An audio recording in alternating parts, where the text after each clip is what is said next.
Саламатсыздар ардактуу телекөрүүчүлөр жана радио угармандар. Ободо башат программасы, студияда мен Арген Мажитов. Элибиздин эң чоң байлыгы, же болбосо эң чоң сыймыгы бул Ысык көлү деп келебиз. Дүйнөдөгү эң терең көлдөрдүн катарында өзүнүн тунуктугу, көркөмдүүлүгү менен ар убакта келген элдер деле эмес, жашаган жашоочуларды, кыргызстандыктардын баардыгын кубандырып келери талашсыз маселе. Бирок бүгүнкү күндө Ысык көлүбүзгө болгон мамиле кандай болууда деген дагы суроо баарыбызды түйшөлтөт. Жакынкы күндөрү ушул экология министрлиги, өзгөчө кырдаалдар министрлигинин суучулдары ушул Ысык көлдүн түбүндөгү таштандыларды тазалоо жаатында жаралган маселелер тууралуу дагы кеп козголуп, ар дайым ушул эфирлерден берилип турат. Бул тууралуу дагы элдин маданиятын, Ысык көлгө болгон көз карашын өзгөртүү жаатында атай студияга кадырлуу меймандарыбызды, конокторубузду чакырып алганбыз. Кыргыз Республикасынын эл жазуучусу, акын, драматург Асан Жакшылыков агайыбыз жана ошондой эле экология департаментинин экология жана техникалык көзөмөл кызматынын биоресурстарды контролдоо бөлүмүнүн башкы инспектору Азамат Бокешов агабыз. Саламатсыздарбы? Кутмандуу таңыңыздар менен. Саламатчылык. Асан агай, ушул дүйнөдө баягы көз жоосун алган көркөмдүү көлдөрдүн сап башында турган касиеттүү Ысык көлүбүз бар деп аруа мактанып келебиз. Бул жердин көзү деп дагы айтып жүрбөйбүзбү? Баягы бийиктиктен караганда, космостон караганга, жерди жакындатып келгенде кадимкидей дүйнө жүзүнө көз салып турган көл катары көрүнөт го. Анан бүгүнкү күндө ушул көлгө болгон мамиле ар бир инсанды баягы жүрөгүнө бир ушул көлүбүзгө мамиле кандай болууда, кантип ушул мамилени жакшыртсак болот деген суроо жаралбай койбосо керек. Анткени өткөн жылдын эсебинен эле көлдөн бир нече тонна таштанып чыккандыгы түбүнөн, андан башка нерселер дагы өтө көп болду десек болот. Көлдүн көлөмү жылдан жылга азайып атат деген да суроолор жаралып келет. Негизи эле элдин, коомдун көлгө болгон мамилесин жакшыртуу үчүн кандай аракеттер жасашыбыз керек агай?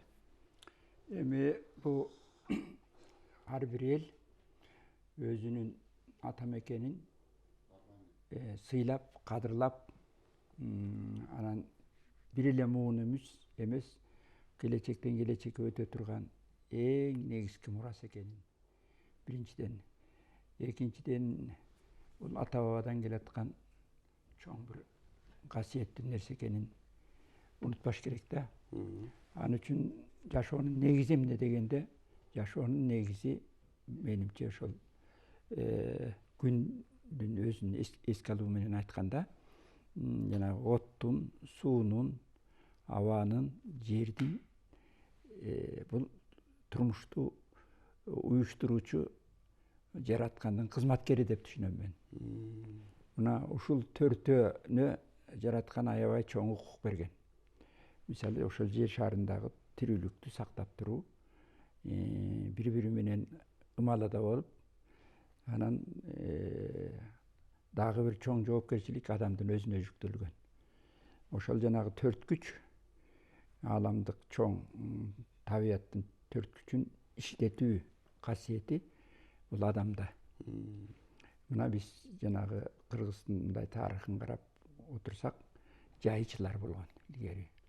Ошол жанагы керек учурда жана жылдыз санагандар болгон. Табиятты карап туруп, жана жортуулга чыккан учурда жортуулга чыгыш керекпи же чыкпаш керекпи? Баягы ай күндү эсептеп, ай күндүн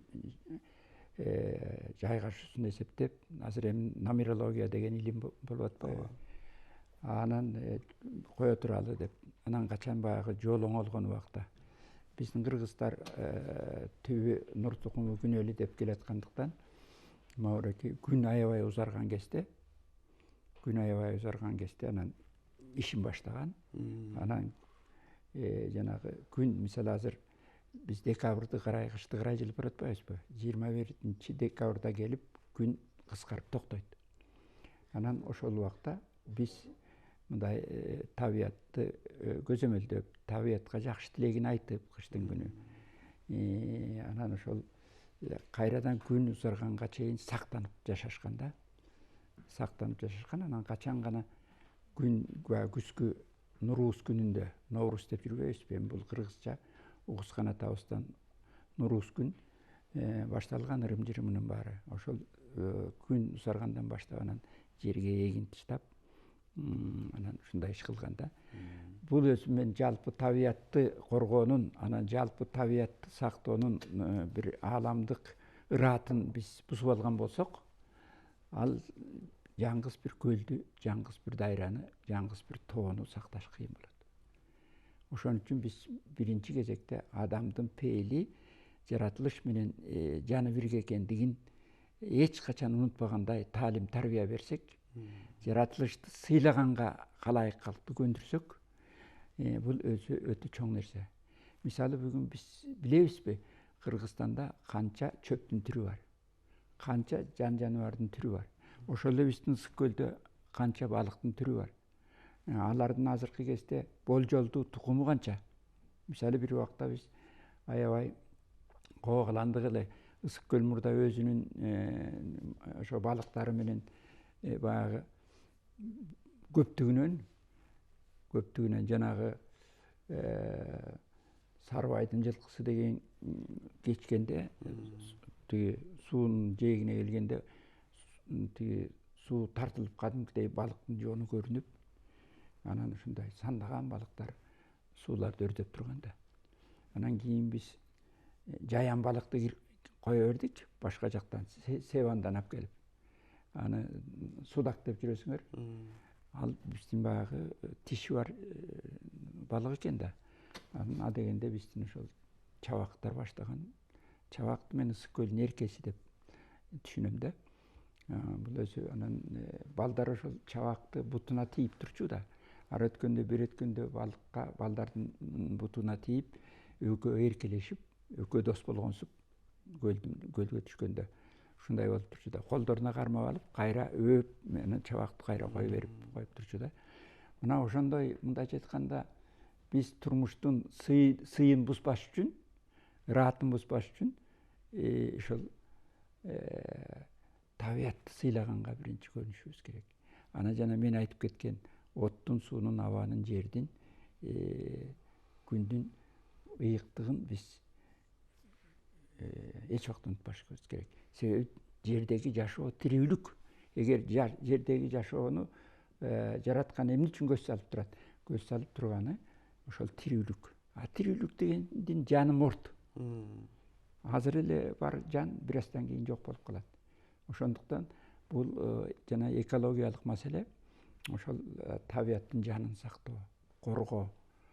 Ошон үчүн биз жалпы табиятты сактоо философиясын киргизбесек, адамзаттын аң сезимине, аң сезим дагы бул бир жактагы нерсе болуп калат.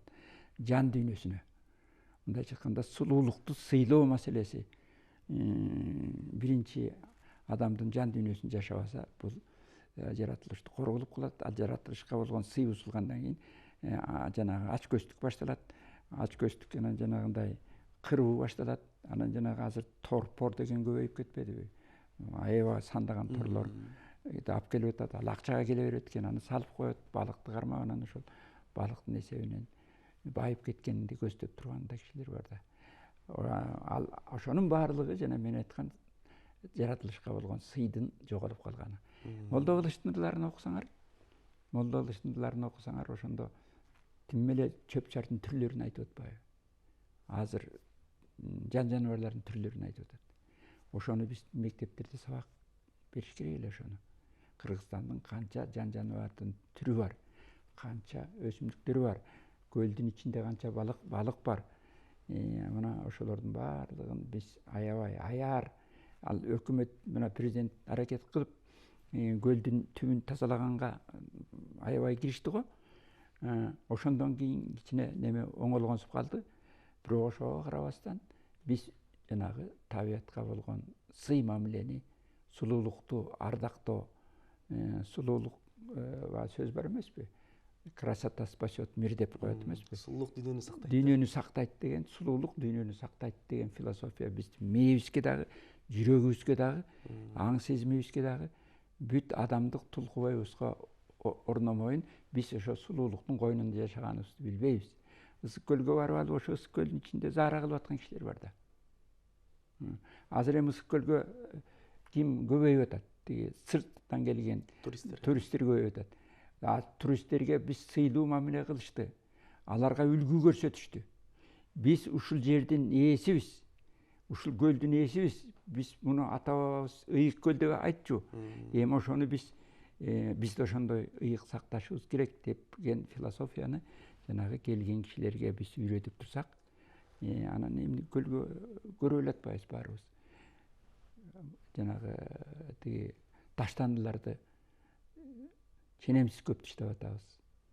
Көлдү болсо эми 3 айдын ичинде көл байкуш жүдөп кетип атат. Дагы биздин көлдүн бир касиети бар экен, суусу алмашып турат экен, мындай тегеренип алмашып турат экен дагы. Мисалы бүгүнкү Чолпон атадагы суу эртең тиги немеге барат экен, берки Баятовкага же тамчыга келет экен, анан барып алып Урбачага келет экен. Ошентип мындай бир көлдүн өзүнүн касиети, керемети ошентип алмаштырып туруп эптеп жанын сактап атат да. Бирок эми барган сайын мына Беделдин дагы тиги эмеси ачылып атат. Анан түндүк түштүк деген жол бүтүп атат. Демек көлгө болгон мындайча айтканда неме карым катыш күчөйт. Аябай күчөйт. Мындайча айтканда биз бүт дарбазаны ачып кое турган учурга баратабыз. Ошо пайданы коебуз деп. Бирок ошону канча деңгээлде кишилерди кабыл ала алат? Анан ошол жанагы көлгө келген зөөкүр кишилерди коргош үчүн бизде таалим тартип маселеси алынганбы? Анан көлдүн башына чоң 3 ылыжа база курган атабыз. Мына ошолордун баардыгы шайкеш келиш үчүн биз бер жакта таалим тарбияны көлгө болгон ыйык мамилебизди күчөтүшүбүз керек да. Алдын ала эмне боло турган болсо ошого жараша. Мисалы мен билем, Ысык көлгө азыр жанагы тазалоо эмеси жетише элек болуп атат. Көлгө жанагы заркындылардын баары куюлуп атат.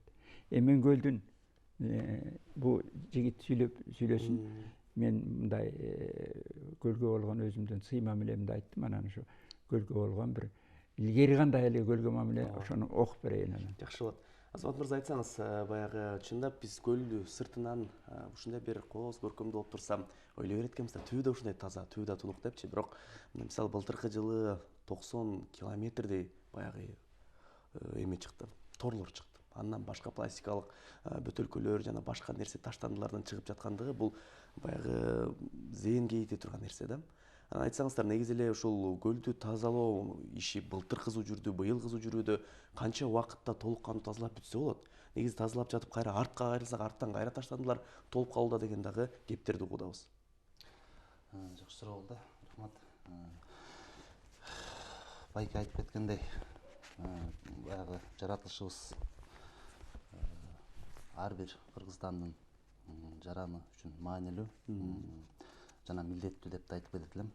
Биздин баш мыйзамдарда да көрсөтүлгөн ар бир кыргыз жаранын жаратылышты коргоо милдеттүү деп. Туура бүгүнкү күндө Ысык көл кыргыздын бермети болгон Ысык көлүбүздө ушундай жагымсыз иштер болуп келүүдө. Муну өкмөт баштап ошо колго алып 2-3 жылдан бери ушу президентибиздин атайында жарлыгы чыккан. Бул синтетикалык торлорду жана браконьерчиликке бөгөт коюу максатында иштерди күчөтүү максатында. Туура айтасыз, былтыркы жылы, быйылкы жылга салыштырмалуу былтыр мурдагы жылдары 70-80 миңге жакын километр торлор тазаланып алынган. Бул биздин экологиялык техникалык көзөмөл кызматынын жана ошо Ысык көл аймагында, Ысык көл областында экополиция деген бар. Ошолордун жардамы жана өзгөчө кырдаалдар министрлигинин атайын жардамы менен сууну түбүнө чөккөн жанагы синтетикалык торлор, браконьерлер тараптан салынган торлор тазаланып алынган.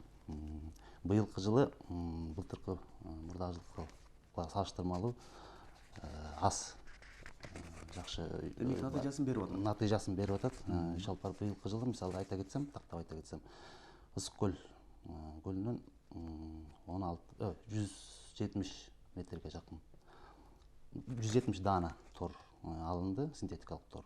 Башкача айтканда бул 17 000 метр тор тазаланып алынды. Мурдагыларга караганда аябай эле азаюуда. Бирок жаңы торлор чыгып атабы ошондо? азыркы учурда жаңы торлордогу кездешип атат. Баягы браконьерлер мындайча айтканда туура эмес иш кылып аткан. Мурун Атай Кыргызстанга ошол торлор уруксат бар болчу киргизилгенге. Быйыл 2 жылдан бери ушул атайын Кыргыз Республикасынын аймагына ушу синтетикалык торлорду киргизүүгө тыюу салынган. Ошого карабастан баягы контрабандалык жол менен Казакстанга келип аткандыгы маалым. Эми тор салгандарды кармоого мүмкүн болдубу? Кандай чара көрүлүп атат аларга? Бул боюнча биздин Ысык Көл областы боюнча айта кетсек, быйылкы жылдын менен 30дан ашык факты катталды. Бул тор салып балык кармап аткан. Буларга атайын биздин Кыргыз Республикасынын укук бузуу жөнүндө кодекси бар. Ошонун негизинде биз тараптан 30 жаранга 127 миңден ашык, 127 миң сомдон ашык айып пулдар салынган.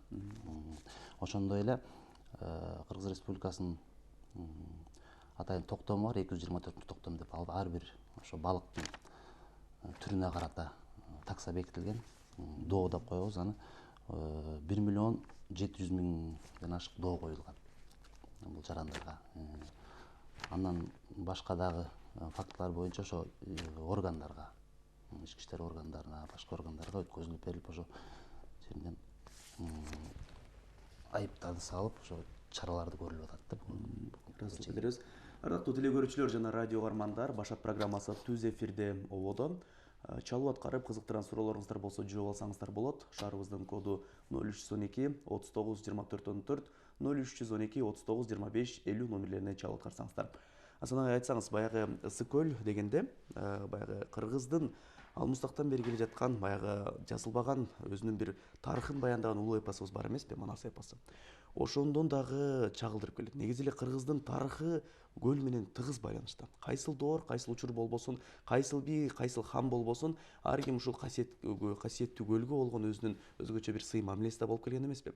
Анан ушундай бир ыйык көлүбүздүн ушунча жылдан бери сакталып келиши, анан бүгүнкү күндө ушинтип корголуп бузулуп жаткандыгына эмне себеп болот? Баягы коомдун аң сезими.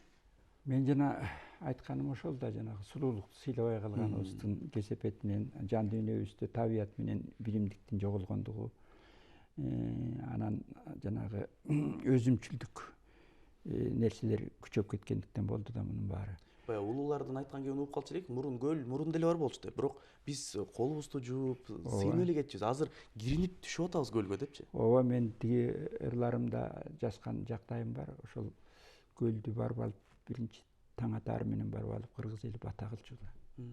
Ушу көлүбүз, жерибиз таза болсун, ушул ыйык жерибиз муунга буйрсун деп табиятка биз жанагы, мен бекеринен айткан жокмун, жанагы Кудайдын кызматкери катары табиятты, мындайча айтканда Кудайдын өкүлү катары мамиле кылчу да табиятка.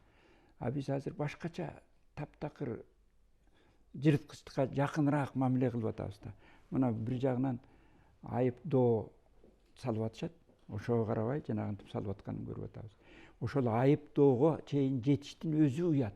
Бул өзү ошо туура эмес багытта кетип баратканыбызды көрсөтөт да. Ошого жетпей эле мындай көлгө, жанагы биздин ата бабадай көлгө түшмөк түгүл, жана бет колун жууп, анан көлдүн кысыры бар да. Мисалы, суунун касиетин, суумүрөк касиети сактап турат деп, суу пери, суумүрөк пири бар деп айтылат. Ысык көлдүн пери касиети бар деп айтылат. Мындайча айтканда колдоочу күчү бар деп кыргыздар ошол колдоочу күчүн күчтөндүрүп келишкен да. Анан ошондон улам тиги көлгө болгон жалпы элдин тилеги ак болсо, жана жакшы тилек жарым ырыс деген сөз бар эмеспи? Эгер адамдардын тилеги, ою карарып кетсе, анда баардык нерсе ошол жанагындай жырткычтык көздөй кетип калат. А эгер биз турмушту ошо өзүбүздүн тилегибиз менен, батабыз менен оңдоп келген да. Кыргыз элинин эң улуу нерселердин бири эң ыйык туткан нерсенин бири ак бата. Ак бата. Ошол жараткандан ошол тилегин айтып туруп, батасын суранса, анан ошондогу жанагы биздин сен айткан эпос боюнча кайып дүйнөдөгү күчтөр ошо жердеги адамдардын тилегин, батасын кабыл алып, анан ошо жаратканга жеткизип, анан өзү адамдын дили ааруланганга, тазалыкка кеткенден кийин табият менен биргелик келет да. Антпесе бул жолго түшпөйт. Мен могул ырды окуп берейинчи. Асан агай, байланышка чыккан угарманыбыз бар экен, кабыл алалы, анан ырды окуп койбуз. Саламатсызбы, сиз Башат программасындасыз. Сурооңузду атсаңыз болот. Саламатсызбы? Саламатсыздарбы? Кутмандуу күнүңүз менен. Алло. Сиз Башат программасындасыз. Сурооңузду берсеңиз болот. Жакшы эле угулуп атабы? Угулуп атат. Мен бул Шайлообек Бишкектен. Мен кичине кечирээк косулуп калдым. Бул Асан Жакшылык Багайдын үнү окшойт, Ооба. Абдан жакшы кең дүйнө жагын козгоп атат, өтө маанилүү.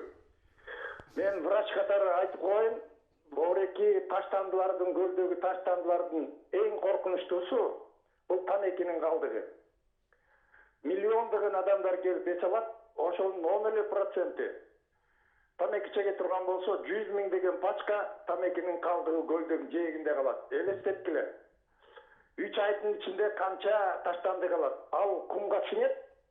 Анан кийин жамгыр, кар жааганда кар эрип же жамгыр менен кайра көлгө кирет. Экологияны бузуп аткан эң опасный зат бул тамекинин калдыгы. Ошон үчүн боореки менин пикирим, ушу көлгө келген адамдарды жазып коюш керек да. Молдай Америкада, Европада зоналар бар, тамеки чеккенге болбойт. Бир шаарда дагы тамеки чеккенге запрещать этип койгондо, экинчи шаарга барып чегишет.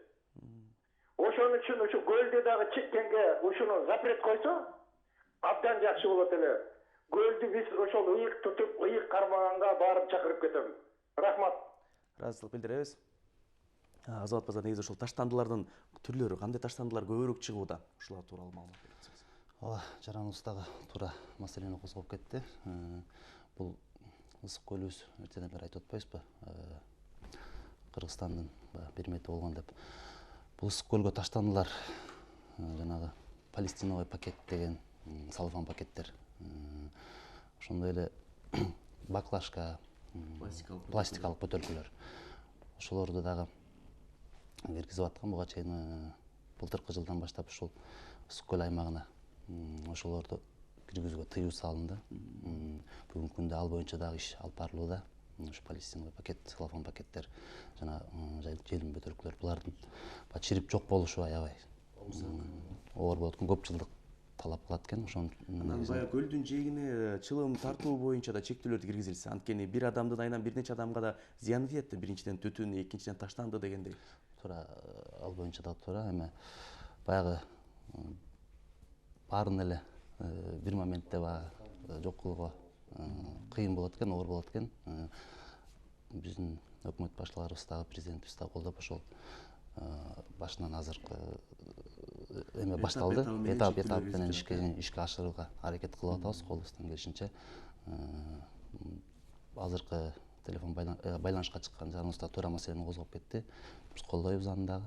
Ошол таштандылардан албетте жарандардын жардамы менен дагы толук Асан агай, айтсаңыз, баягы чыгармачылыкка жакын инсан болобу, же болбосо көлдү бир көргөн адамбы, сөзсүз түрдө бир көлгө болгон өзүнүн арзуусу, өзүнүн сезимдери болот эмеспи? Ошол чыгармачыл адамдар аны ошол калем кармап, кагаз бетине түшүргөн болсо, көпчүлүгү жүрөгүнөн сүйүп жакшы көрүп коет дегендей. Аны сыңар ошол сиздин ысык көл жөнүндө жазылган ырыңызга кезек берсек. Менде ысык көл сонатасы деген чоң цикл жазылган. Ошондон бир эмени окуп коеюн деп турам да. Илгери, илгери, оп тартып бүт жандууну соруп жешке, октолуп далайлардын сезин алган ысык көлдүн ажыдаары тирүү кезде, камышына көрүнбөй атчан киши малын издеп эгерим кирип кетсе, чил, кыргоол, тоодагы чуп, өрдөк каз каркырасы катар сызып, ак көлдүн илгеркиси кандай кызык.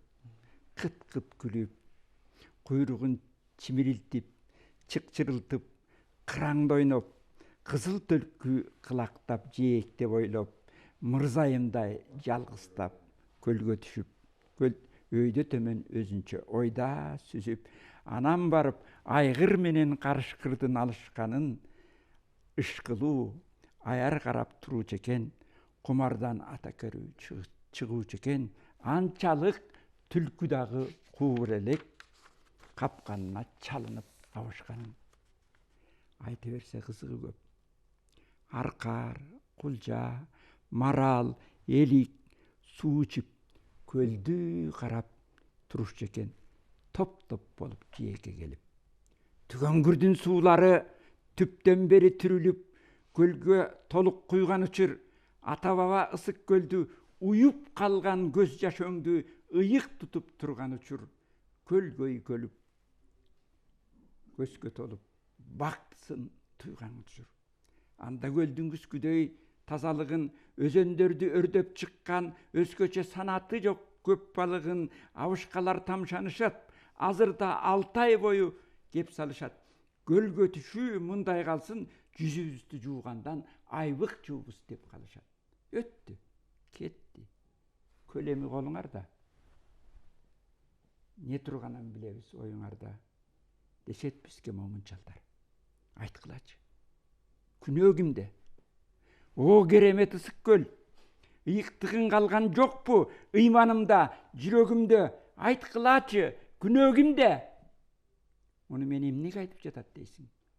Күндөн күнгө кетип куту, айтылуу ысык көлдүн кунар учуп, айрылган кескелеби чочутат көл оорусу тездегени.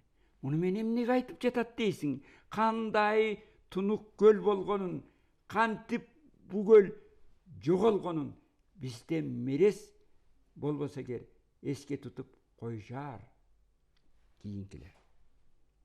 Жашаптыр деп бир кезде абийсиздер айтышат да. Эгер чындык кетпесе жерди таштап, алыстагы кайсы бир планетке ысык көлдө туздун даамы ар нерсени салат эске. Баракелде дейлем. Санага чындап эле биз бүгүнкү күндө ошол ата бабаларыбыз менен ушул касиеттүү, ушундай бир көркөмдүү жерибизди бейиштин төрүндө болгон жерди сактап берген үчүн биз ыраазычылык билдирип, ошол ата бабаларыбыздын жасаган эмгегине биз ыраазычылык айтып жүрбөйбүз бүгүнкү күнгө чейин. Ал эми биз эгерде ушинтип булгай бере турган болсок, жаратылышты, көлдү ушинтип жок кылып отурган болсок, бизден кийинки муундар чындап бизди баягы жемелеп, жексирлеп, биздин ата бабаларыбыздын жасаган тээттери, иштери деп калышы да мүмкүн да. Толук биз ошол дүйнөдө жана каргыш деген нерсе ошондон келип чыгат да. Кийинки муундардын ырыскысын кемитип койсок, ошолорго жанагындай тазалыктын, эл болуунун тарбиясын бербесек, жана жаратылыш менен жандаш өсүүнүн жолун көрсөтпөсөк, мына биздин дүйнө таанымында, кыргыздын дүйнө таанымында жана көчмөн цивилизация деп жүрбөйбүзбү? Ошол көчмөн цивилизациянын философиясы, айкөлдүк философиябызда эң биринчи нерсе биз жаратылыш менен камыр жумур болуп келгенбиз да. Камыр жумур болуп жашап келгенбиз да. Мына чабандар бир коктуга барып конгондо ошол бир ай жашайбы, кайра эчтекесин калтырбай тазалап, журтунан бери тазалап, анан башка жака көчүп конуп, ошондо да чөп таяп, могу чөп сейилдеп баратат. Азыр бул өрөөндүн гүлү түшө турган учуру келип калды. Анан баягы чаңдашуу жүрбөй калбасын деп бүт жаратылышка камкордук кылганда, анан биз жана ысык көлгө эксперимент жасадан дагы сактанышыбыз керек. Башка жактын экологиялык немелерин алып келип алып, анан биз көлдөгү жана мен тиги балыкты мисал кылып айтпадымбы? Ошондой нерселерден сак болуш керек. Андан көрө өзүбүздүн экологиялык системаны сактасак, мөңгүдөн бери, анан ысык көл өзү табиятта ыйык көл экени бир эле нерседен көрүнүп турбайбы? Мисалы, ысык көлгө канча суу куят? А бир да суу агып чыкпайт. Ташып кетиш керек эле да. Туурабы? Анан мындайча айтканда бир көлдүн өзүндө балансы, экологиялык сыр жатат да.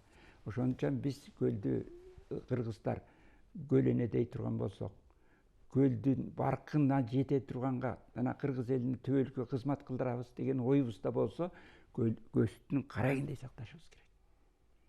Эгер биз ысык көлдөн, вообще эле ысык көл менен кошо Соң көлдөн, Сары Челектен, азыр баардык жерибизде ал турсун ат башыдагы көлгө чейин Чатыр көл биякта калды. Суу көлбү бирдеме деген жаңы көл чыгып, тимеле көл суу. Тимеле машина элемелер менен дардаңдап барып атышат. Уже пайда табуунун жапайы түрү башталып атат. Анан бир күнү биз да ыйлайбыз, ошо көл сулуу көлдүн дагы тиги жанагындай экологиясын бузуп алып. Ошон үчүн биздин Кудай биздин рызкыбызга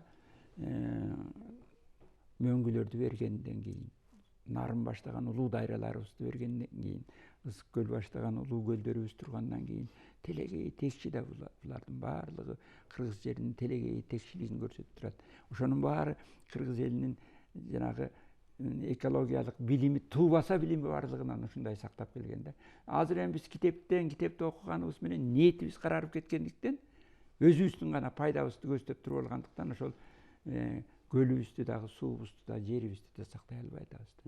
Анан эми бул күчөйт да. Себеби алака күчөп атпайбы дүйнө жүзүндө. Анан биз ушул акчанын аркасынан чуркап отуруп, бир гармонияны бузуп алсак, жана сулуулуктун бул өтө кайрылып келбес шор болот.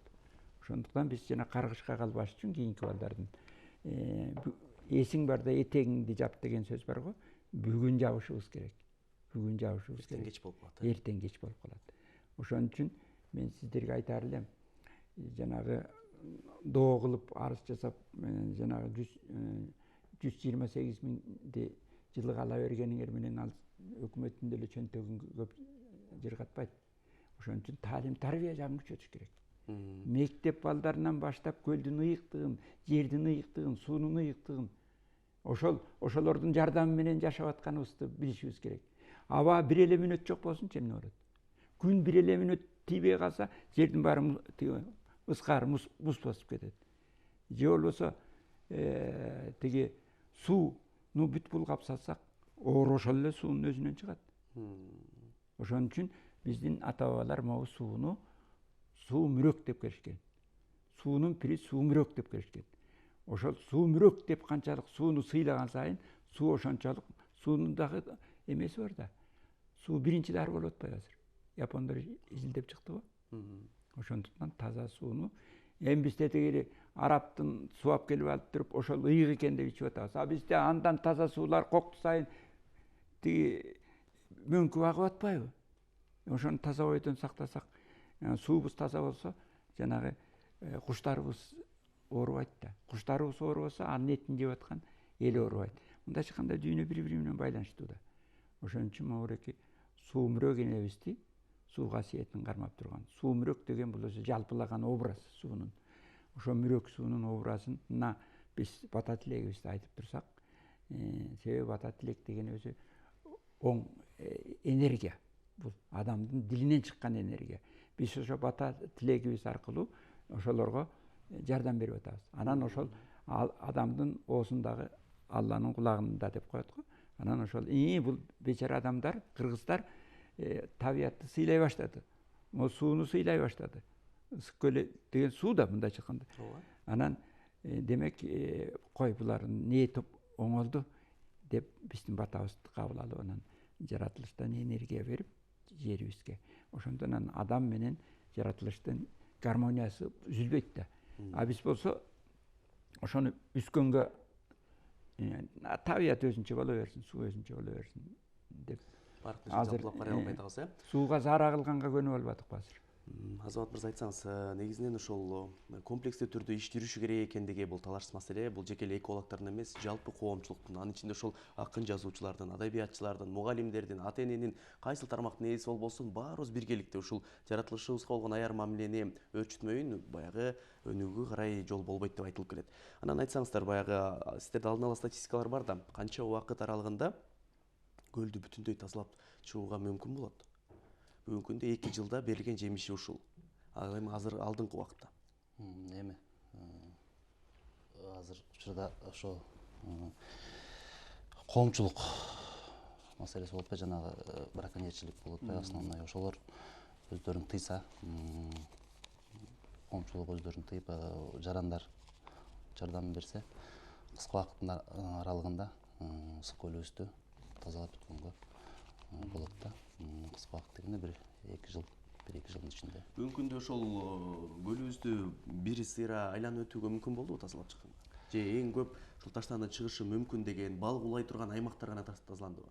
Жок, бул тынымсыз рейдтик иш-чаралар көлдүн болгон жеринде болуп атат. Биздин кызмат тарабынан жана башка жардам көрсөткөн органдар тарабынан. Азыр ошо толугу менен көлдүн аймагы тынымсыз тазаланып атат. Асан агай жакшы айтып өттү. Мисалы Кыргызстанда ошол эң негизги көлүбүз ысык көл болгону менен бир топ көлдөрүбүз бар да. Республиканын ар кайсы аймагында көлдөр деген түшүнүк бар. Ошол мөңгүдөн агып түшкөн өзүнчө бир көлдөр бар десек болот. Андан сырткары Сары Челек, Чатыр көл, Соң көл деген ажайып кооз бир көлдөрүбүз бар. Аларда мамиле кандай болууда? Маселен, ысык көлдү карап коюп, башка көлдөр калып калган жокпу? Жок, тилекке каршы ошол азыркы учурда эртеден бери айтып аткан ошо балык браконьерчилик маселеси жалгыз эле ысык көлдө эмес, ошо сиз айтып аткан Соң көлдө турат. Токтогул суу сактагычы бар бизде Жалал Абад областында. Ошолордун баардыгында болуп келет. Бүгүнкү күндө ушул республиканын аймагында болгон көлдөрдө тынымсыз рейдтер, иш-чаралар жүргүзүлүп келүүдө. Жана байке айтып кеткендей, ошо биздин кызматкерлер дагы мектеп окуучуларына, коомдук жерлерде ар кайсы жергиликтүү бийликтерге, жергиликтүү органдарга баарына түшүндүрүү иштерин тынымсыз жүргүзүп келди бүгүнкү күнгө чейин. Ошонун натыйжасында мен ойлойм Көлгө болгон мамиле бир аз болсо да өзгөрдү. Албетте бир аз болсо дагы өзгөрүп, ушу жемишин берип келет. Жакшы. Асан агай, анан мисалы күнүмдүк жашоодогу ар бир темага Айтматовду аралаштырсак болчу да, өзгөчө экология маселесинен. Маселен, ушул көлдүн ыйыктыгын аны сактоо боюнча ал инсан буга чейин бир топ жылдар мурун эле атайын форумдарды өткөрүп, ушундай бир чоң алгылыктуу аракеттерди жасап баштады эле. Анан ал кишинин дагы ошол баягы ысык көлдү, табиятты коргоо боюнча жасаган алгылыктуу аракеттери бар десек болот. Негизи эле баягы ысык көлдү көргөн адам чыгарма жазышына себеп болушу, же болбосо аны көргөн адам эле коргоосу келип жатканынын өзүнөн да бир өзгөчө бир касиети болсо керек. Албетте, жана мен айтпадымбы, көлдүн суу пери деген колдоочусу бар, пири бар деп айтпадымбы. Аны мен жөн эле силер Оосек айтып кеткендей түшүнүп атасыңар. Биз ошол мен ысык көлдүн касиеттүү жерлери бар да көптөгөн. Мына тиги Манжылата деген, берки Рыбачынын кире беришинде Жүрөк мазары бар, көлдүн түбүндө Акбака деген мазар бар. Анан көлдүн айрым жерлеринде чоң ааламдык түркүктөр бар. Мына ушулардын баардыгы айланып келип, тиги жанагы ЖТКнин касиети да бекеринен косколуп аткан жок да. Көлдүн элинде эме кылып атканы, сактап атканы. Анан бу биздин президентибиз азыр буга абдан жигердүү киришип атат. Жана дүйнөлүк деңгээлде экологиялык мөңгүлөрдү коргоо маселеси болуп атат. Себеби мөңгүнү коргобосо көлгө суунун куюлушу азайып калат да. Ошондой эле Тоо саммитин өткөрүү боюнча демилгени баштап атат. Мунун баардыгы баягы дүйнөлүк азыркы жүрүп аткан адамзат азыр сезип калды. Тиги табиятка абдан ташбоорлук менен мамиле кылып, табияттын батасынан айрылып калганын. Анан эми аны жанагы суу агып келгенде бир киргилденип агып келет эмеспи? Анан ошону тазалагандай эле анан акырын суунун тиги жанагы экологиялык неменин кырсыкты акырын токтотсо, анан жанагы суунун түбүнө агып келгенде жаман нерселер чөккөндөй эле адамдардын аң сезимине дагы ошондой табиятка болгон сыйды жоготуп алгандагы жанагы кырсыктарды биз чөгөрүшүбүз керек. Көлдүн жана сиз суроо берип атпайсызбы, тиги көлдүн тиги качан тазалап бүтүүгө болот, бу кандай болот деп азыркы замандын сөзү менен суроо берип атпайсыңбы? Мен айтар элем, көлдү тазалаш үчүн адамдын мээсин тазалаш керек. Кыргыздын мээсин тазалаш керек. Көлгө болгон. Кыргыздын көкүрөгүндөгү сүйүзүн тазалаш керек кайрадан тундуруп. Анан ошондо адамдын жаны жанагы суу менен, жер менен, от менен, аба менен бир экенин түшүнгөндөн көл эртеси тазаланат. Эгер адамдардын пейили менен түшүнүгү өзгөрбөсө, ошол эле жанагы өкмөттөн айлык алып аткан кишилер коррупцияга айланып кетип атпайбы? Көлдө эмне коррупция кылган нерселер жок дейсиңерби? Толуп атат. Өздөрү барып мүмкүн жана браконьерлерди бир жагынан жумшап коюп, түнү күндүзү өзүнүн пайдасын көрүп аткан сенин эмелериң, кесиптештериң жокпу? Бар. Аны эл деген көп да, элдин көзү көрүп эле турат. Кимдердин колу менен эмне жасалып атканын. Ошон үчүн жанагы биздин президенттин аракети сая кетпеш керек да. Сая кетпеш үчүн ошол өзүнүн кызматкерлеринен баштап өкмөттүк системада турган карапайым элге чейин көлгө боору ооруган, көлдү жакшы көргөн, көлдү сүйгөн, Кыргыздын келечегин ойлогон адамдар көбөйүш керек. Анан ошондон жанагы мен айткан тиги мээдеги тазалануу жүрөт. Акыл эстеги тазалануу жүрөт. Анан биз ага жете элекпиз азыр. Аны үчүн адабият сөзүң айткандай, адабиятты, маданиятты жана Айтматовду мисал кылып атпайсызбы? Ошондой эле биздин Омар Султанов дагы ысык көлдү коргоо боюнча коом түзүп кеткен. Биздин таланттуу кишилердин көпчүлүгү ысык көлдүгө арнап Айтматов тиги Европада жүргөн убакта ысык көлдү сагынуу деген ырын жазып атпайбы? Аны сагынбаса эмнеге жазат аны? Ошол жүрөгүнө ысык көлдүн ыйыктыгын сагынгандан кийин, ошол көлдүн баягы таң атып келаткандагы нурлар көлдүн үстүндө жыбырланып толкун менен бирге кошулуп, анан илгери Либо деген Кытайдын акыны бизге келип кеткен. Ошондо бир легенда бар. Ошо көлдүн сулуулугун кармайм деп атып, көлгө чөгүп кетип каза болгондугу жөнүндө. Сулуу көлдүн эмеси жөнүндө. Мунун баары жөнөкөй нерсе эмес да. Анан мисалы көлдүн мен ойлойм ай толгон кездеги түнкү бир кереметтүү Кыргыздын көлүндөгү жээгинде отуруп алып бир адам эчтеке жасабай эле ошол ай менен, көл менен, жер менен бирге түндү өткөрсө, мемиреге мындай бир биргеликтеги түндү өткөрсө, табият менен кошулган, жан дүйнөсү кошулган, ошол адам жанагы браконьер болбойт. Ошол адамдын жүрөгүнө сүйүү орнойт. Кыянаттык кыла албайт. Ошон үчүн биз көбүнчө иштин баарын буттан баштап атпайбызбы? Топ ары бери ойнотуп. Мээден башташ керек. Акыл эстен башташ керек иштин баарын. Анан ошондон бурулуш болот. Анан ыштарап сала бергиле деп, ыштараптын үстүнө ыштарап сала берген, ал айла кеткендей болуп калат да. Ошон үчүн биз кайрадан адабиятты коомдун жүрөгүнө киргизиш керек. Четке калтырып койбой. Искусствону киргизиш керек. Эл менен таланттардын ортосундагы байланышты түшүрүбүз керек. Анан мисалы чыгармачыл союздорго бирден автобусту берип, элди кыдыртыш керек. Момундай ырларды окуп туруп, анан эл менен мындай жолугушуп, алардын ой сезимин биз ойготушубуз керек. Ал боюнча иштер жүрбөй калды, мына 30 жылдын ичинде эч жүрбөй калды. Ал турсун китептер чыкпай калды. Анан китептер чыккан күнү дагы 300 тираж менен, 1000 тираж менен чыгып атат. Анан бизде 7 миллион эл деп атабыз. 7 миллион элдин жок дегенде 1% китеп окуп алса, ал түркөй болуп кетет. Табиятың менен диши жок болуп калат. Көлүң менен дишиң жок болуп калат алар. Ошол жанагы ал эми 1% деген 7000 тираж менен элге китеп жетип туруш керек. Мен тиги Финляндияга бардым. Көлдөрдүн өлкөсү экен. Сандаган көлдөр бар экен. Ошол кеме менен элге китептерди жеткизип турат экен. Элдин жанагы сулуулукка болгон суун жоготпош үчүн. Мына ушундай иштер керек бизге. Эң сонун, бирок бүгүнкү күндө ушул акырындан жандана баштады окшойт агай. Буга чейин да Союздун баягы жыйналышында дагы кеп козголбоду. Ысык көл жергесинде атайын ушул жазуучулардын өздөрүнүн уюму болуш керек. Жазуучулар ушул жерден касиет алып, рахат алып, чыгармаларды жазыш керек деген да кептер козголду. Анын сыңары коомдо ушул ысык көлгө болгон мамилени жакшыртууга багытталган, бизге берилген убакыт да соңуна келип жетип калган экен.